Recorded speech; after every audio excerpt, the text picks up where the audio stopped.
मार पिटाई का वीडियो आता है तो मेरा ख्याल है कि उस राज्य की सरकार को और केंद्र सरकार को तुरंत एक्शन लेना चाहिए, और मेरे ख्याल से राष्ट्रद्रोह जैसा केस बनना चाहिए इन मामलों में, क्योंकि इससे नेशनल यूनिटी टूटती है, खंडित होती है। ये बहुत सीरियस मामला है भाई। धर्म के नाम पे, जाति के नाम पे, भाषा के नाम पे अगर किसी के साथ हमला हुआ है तो ये एक अच्छे राष्ट्र की निशानी नहीं है।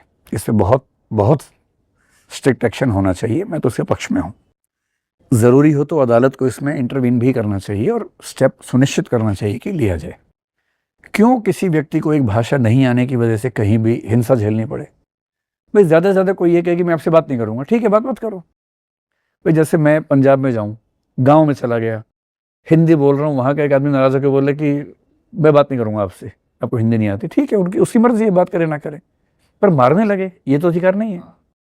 तो ऐसे मामलों में हिंसा का कोई मामला है तो मेरे ख्याल से सरकार को, केंद्र सरकार को, जुडिशरी को बहुत स्ट्रिक्ट एक्शन लेना चाहिए।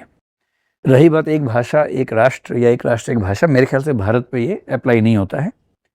दुनिया में देखिए जो देश हैं, कुछ हैं जो एक भाषा से बने हैं, बांग्लादेश है ना, इंग्लैंड है, फ्रांस है, स्पेन है, वो सब भाषा वाले राष्ट्र हैं।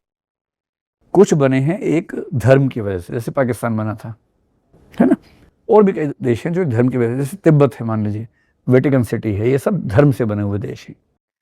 कुछ बनते हैं एक नस्ल की वजह से, कि एक एरिया में एक खास समुदाय एक नस्ल का है। तो जैसे हम एज्यूम करें कि बर्मा और उसके आसपास के देशों में आप देखेंगे, बर्मा में एक नस्ल भी आपको अलग दिखाई देगी।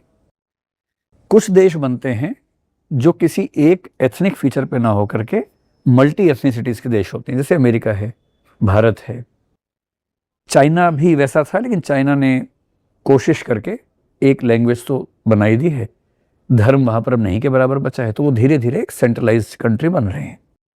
तो भारत एक भाषा का देश मेरे ख्याल से कभी नहीं बन पाएगा, बनना भी नहीं चाहिए। तो जनता को सर ये समझ में आना चाहिए, बातों में नहीं आना चाहिए, क्षेत्रीय नेताओं के एकदम नहीं आना चाहिए। भारत में प्रासंगिक यही है कि सब लोग 3 भाषाएं जाने धीरे धीरे, और जो कोई गांव का आदमी है, मान लीजिए उसको खेती करनी है, उसे कहीं जाना ही नहीं बाहर, अंग्रेजी क्यों सीखे, या उसके लिए दूसरी भाषा भी क्यों ज़रूरी है?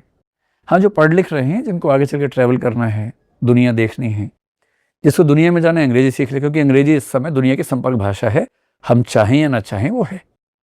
हिंदी भारत की संपर्क भाषा है, कोई चाहे या ना चाहे वो है। तो जिसको भारत में रह के दुनिया घूमनी है, उसके लिए प्रैक्टिकल ये है कि उसको अपनी मातृभाषा, थोड़ी बहुत हिंदी और काम भर की अंग्रेजी आती हो, तो दुनिया आसान है उसके लिए।